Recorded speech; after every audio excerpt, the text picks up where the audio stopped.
د قبر پر لوحو باندې که تاسو هم پام کړي خلکو رقم لیکلي، چا اشعار، چا د دعا غوښتنه، چا د سوره اخلاص 3 واره، چا د قل والله، چا څه. د قبر لوحې ویل لاسي کستن یعنی چې ورسې بر ورته ودرېږي په شروع سي دا د انسان دماغ وی کمزوري کوي، د حافظې ضعف کې راځي. د حافظې ضعف دا په نورو شانو کې راځي لکه له ټولو نه لوی لامل هغه ګناه ده. ګناه کې دنیا هم خرابېږي او آخرت هم الله پاک دې موږ تاسو ته وساتي. انسان د خپل رزق څخه په نصیب کېږي. نو د قبر لوحو باندې خلکو قسمه څه لیکلي دي. وی په یو لوحه د یو قبر دا لیکلي ول. دا ډېر د پام او فکر الفاظ دي. یقیني انسان خپل انجام ته متوجه کوي.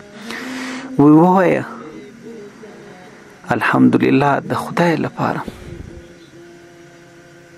د خدای په خاطر باندې سبب ته هم زموږ په شام باندې محتاج همدغه الحمدلله همدغه یو سوره اخلاص له دغه صورت ووایستې ته به ته محتاج یې چې څوک د صورت وایي او تا ته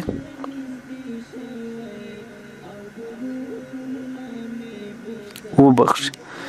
دوستانو کله چې انسان حاضري او قبرستان ته ورسي نو هلته دعا کول د دې مړو لپاره هم د ګټې وړ ده. او چې کله انسان دعا وکړي په خاص توګه د مغفرت دعا هلته ورته کوي.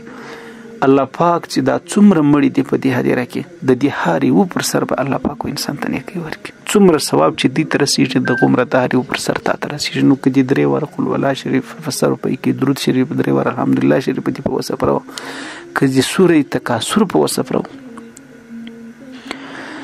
سوره تکاثر د زرو سورتو برابر دی. لکه یو سړي چې 1000 سورته ویلي